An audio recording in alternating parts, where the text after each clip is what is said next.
All right, so you guys just finished the POGL about deviations from the ideal gas law. So this set of notes just summarizes what you should have learned from that. So again, set of notes for you in Schoology to use and to do summary and questions on at the end. All right, so before we talk about deviations from the ideal gas law, what we do need to do is spend a little bit of time revisiting kinetic molecular theory in a little bit more depth. Okay, so again, kinetic molecular theory, kinetic means moving, molecular means molecule, so it's the moving molecule theory, and it represents our understanding of what happens to particles as environmental conditions change. Okay? We talked about this last unit when we talked about the difference between our different states of matter, as well as use these ideas when we were talking about Maxwell-Boltzmann distributions. Okay, this comes back in this unit because kinetic molecular theory is particularly useful in describing the behavior of gas particles. So we'll start out with the assumptions of kinetic molecular theory in reference to ideal gases. Okay, so a few different things. First of all, kinetic molecular theory asks us to assume that gases consist of large numbers of molecules, that they are just single points with mass in a collection. Okay. The second thing it asks us to assume is that the volume of all the molecules of the gas are negligible compared to the total volume in which the gas is contained. In other words, the volumes of the particles themselves can be ignored. So if this is my container, and there are my gas particles, you'll notice that the size of those particles themselves, of the little black dots, is really, really small compared to the volume of the box altogether. And so as a result of that, we assume that in any set, there's a low enough density of our gas that the volume of the molecules themselves is negligible compared to the volume of the entire container that it's in. The third assumption that we make is that gas molecules are in continuous motion, right? It is the kinetic molecular theory, so it's about moving particles. And in general, that motion is random. In other words, it's not being controlled by anything. The particles just go in there, they're moving around, and their motion is not controlled by an outside force. The fourth thing is that we assume that the attractive and repulsive forces between gas molecules are negligible, right? In other words, these particles are far enough apart and they're moving fast enough that we can pretty much ignore any intermolecular forces between them. Right? Either they're too far away, too far apart for those particles to pull together, or they are moving too fast and their kinetic energy is so high that they just overcome those intermolecular forces. So essentially what we end up with is free particles moving in straight lines unless they hit one another or hit the walls of the container. The next assumption is that energy is perfectly transferred between molecules during collisions, but the average kinetic energy of the molecules does not change with time. This idea of perfectly transferred collisions is called elastic collisions. So basically, in other words, if this particle here is sitting alone or sitting still, and this particle comes in and hits it, an elastic collision basically says that all of the particles, the first particle's energy gets transferred to the second particle. It's completely elastic. No energy is lost. So that then means that particles that are moving slow in our distribution and collide with the ones that are hitting fast and they transfer energy. So overall, the distribution, the Maxwell-Boltzmann distribution of our particles in terms of speed and kinetic energy remains constant during the collisions. And last but not least, the last assumption about ideal gases is that temperature is a measure of the average kinetic energy of the molecules. And again, we knew that from last unit, but again, just to bring it back up because it is one of the assumptions of the kinetic molecular theory. So if we put all those ideas together, all the assumptions together, we can then assume that if all those assumptions are true, that gases are going to behave according to the ideal gas law and our other gas laws that we talked about. In other words, that PV equals nRT actually does describe the pressure, volume, temperature, and number of particles in any gas. All right, so a quick brain break here. On the left side of your sheet there, I'd like you to think about the number of collisions in a set of gas particles and the force of the collisions in the gas particles. And what I would like you to think about is, if we increase the temp, how does that affect number of particle collisions and force of collisions? If we increase the volume that our gas is in, how does that affect the number of collisions or the force of collisions? And last but not least, how does increasing the number of moles of particles affect the number of collisions and the force of collisions? Please answer those three and then come on back here. All right, let's talk about these three.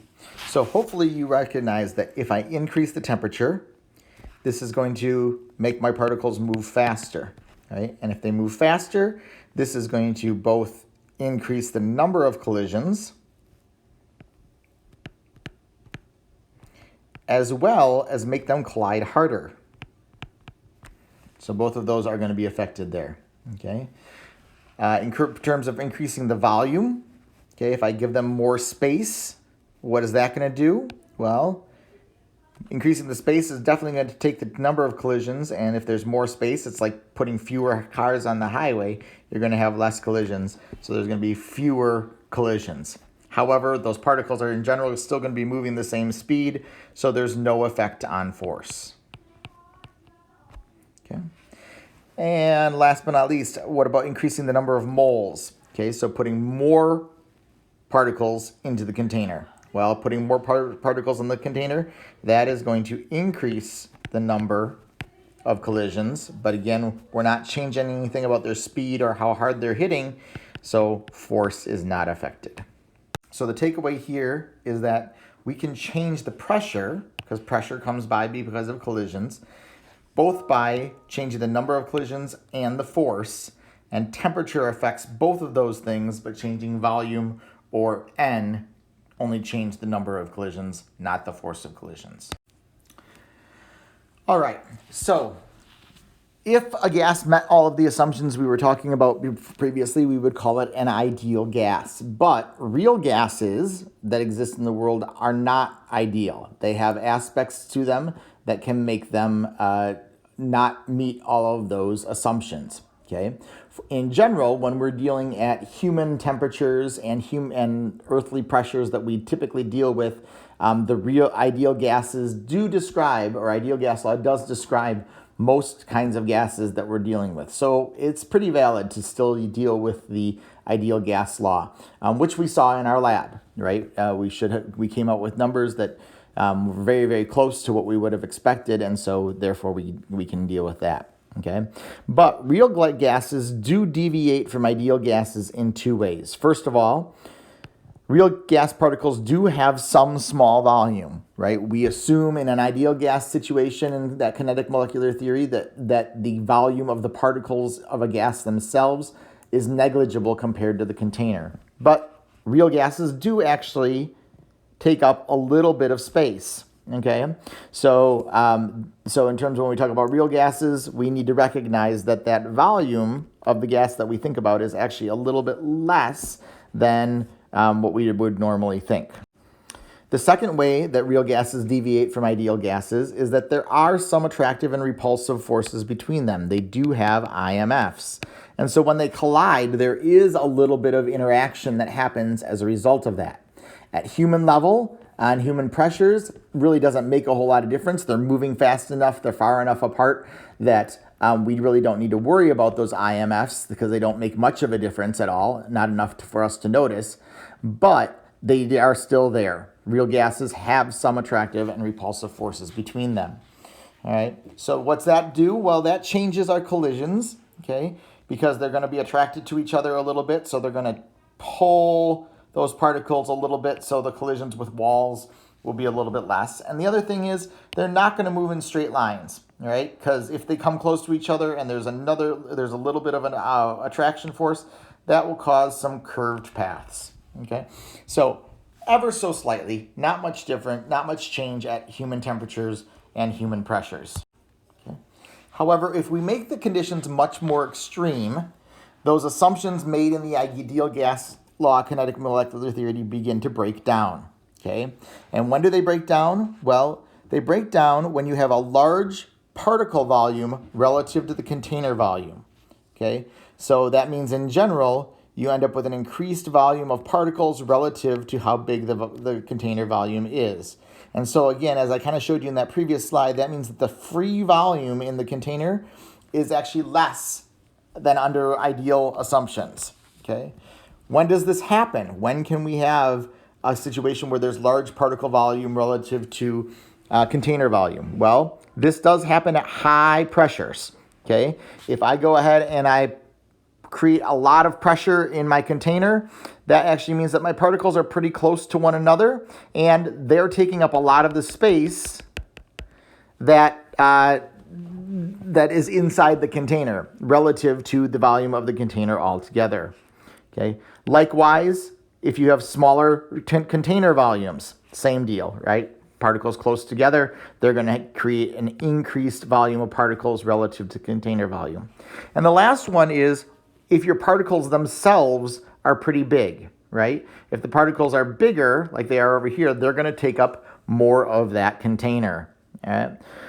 The biggest one that we most often see in practice is under high pressures that are like bigger than 10 atmospheres. We start to see issues where ideal gas law, PV equals nRT, doesn't fully describe the behaviors of the gases. The second situation where the assumptions made in the kinetic molecular theory for ideal gases breaks down is when a gas has IMF attractive forces that are closer in magnitude to the kinetic collision forces between the particles. What does that mean? Well, it means that the particles do attract each other a little bit, which lowers collision force with the container and kind of pulls the particles together just a little bit. Okay, when does that happen? When do we get a situation where the attractive forces are closer in magnitude to the collision forces? Well, the biggest one we see in practice is lower temperature, right? If we slow the particles down and they're not running into each other as hard, those attractive forces between them have longer to act and will kind of pull them together just a little bit, okay? We can also see this in effect if the particles have a large IMF strength, okay? So that means more massive molecules with more LDFs and more polar molecules with more dipole interactions. That again makes those IMFs more formidable and makes it less possible for us to just ignore them. And the last one is smaller volume.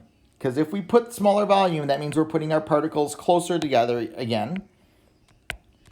And when we put them closer together, we go ahead and that actually reduces the distance between them. And so by Coulomb's law, some less distance means stronger forces. Okay, but once again, in practice, the situation that we most often see deviations from the ideal gas law in real gases is at low temperatures. So high pressures, low temperatures are places where we see deviation. Or in other words, gases acting not so ideal. Okay. So again, in the real world, the behavior of gases conforms to the ideal gas equation at relatively high temperature and low pressure. High temperature, like 273 K, standard temperature. Low pressure, like 1 atmosphere. Okay.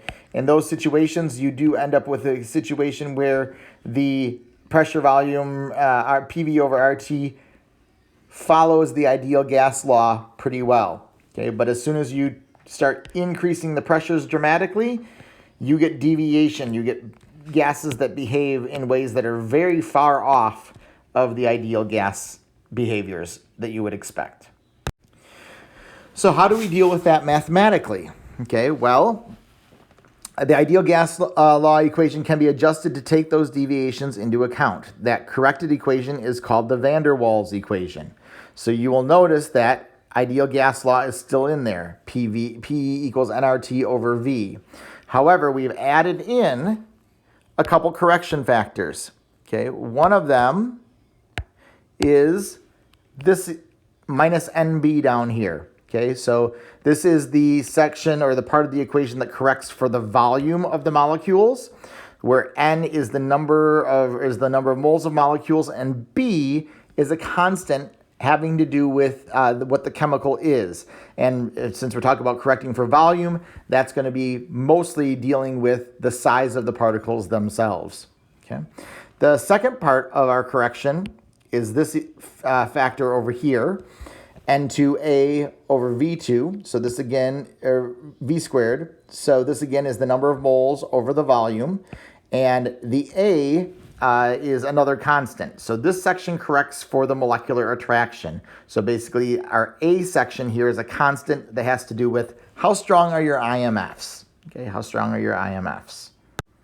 So we can use this equation then to figure out what the behavior is going to be like under those high pressure or low temperature situations that we talked about earlier. Last piece of this again is here is a table of those constants for some different substances. So you can see again the A constant is about intermolecular forces, the B constant is about sizes and volumes. All right, and so if you look through here, you can kind of see the different numbers attracted that are in there, and might be able to make some suppositions about them based on IMFs and size. Some other characteristics do play into this as well, but for our rough purposes, we can think of those as the constants that adjust for IMF and size.